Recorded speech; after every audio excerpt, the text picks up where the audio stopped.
super importante para a nossa saúde e para os pacientes com a doença de Parkinson. Tá. Quer falar, Nora, por gentileza? Não. Na realidade, a gente sabe que essa alteração dessa flora intestinal... Antigamente a gente falava flora, né? Ela foi rebatizada de microbiota. Acho que flora as pessoas talvez tenham mais familiaridade, né? E quando existe uma alteração nessa microbiota intestinal, porque existe um equilíbrio, né, entre as bactérias, que a gente chama de boas, e as ruins. E isso. Ok, isso é o equilíbrio. Só que eu preciso ter mais gente boa do que gente ruim aí habitando o meu intestino. O planeta, habitando o planeta. O planeta intestino. E quando existe uma alteração deste equilíbrio, quando há o aumento das bactérias adoecedoras, vamos dizer assim, existe o quadro da disbiose intestinal, que seria, na realidade, o desequilíbrio. Esse desequilíbrio, ele faz o que nós chamamos de uma ruptura na parede intestinal, ele fica hiperpermeável. Eu brinquei ontem ainda conversando com a Mariana, eu falei, vira a casa da mãe Joana, entra quem quer. E não pode ser assim, o intestino tem que ser seletivo, ele tem que ter um porteiro ali falando, você entra, você vai embora.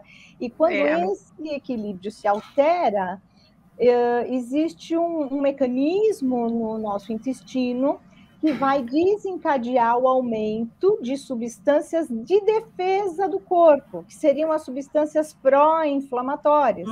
E quando existe um aumento dessas substâncias pró-inflamatórias, que elas devem existir, mas não de forma exacerbada, você tem aí uma translocação de algumas bactérias do intestino que acredita-se, né, estudos aí dizendo que 20 anos antes do diagnóstico de doença de Parkinson, você já tem uma alteração nesse funcionamento intestinal adequado, cursando aí com uma constipação intestinal e essa translocação dessas bactérias destruindo aí as células nigrans, destruindo aí a produção da dopamina, né?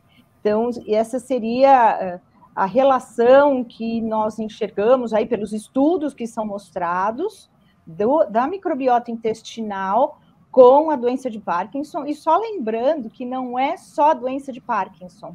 Então, voltando naquilo, essa alteração, essa disbiose intestinal, ela pode causar não só a doença de Parkinson, como diabetes, como gordura no fígado, a própria depressão, diversas doenças, né? Doenças de pele, alergias. Sim. Não, isso que acho que já dá para dar um gatilho aí, achei bem importante que você falou, né, que é o do leaky gut, né, dessa abertura da permeabilidade intestinal, realmente faz com que passem toxinas, a gente fala, né, as coisas ruins que você mesmo falou, pró-inflamatórias, e você já deu aí o gancho falando como que chega até o intestino, né? A gente sabe que tem um link entre o intestino e o cérebro, principalmente pelo nervo vago, é como se fosse a rua, né? A gente fala essa estrada. E tanto, digamos,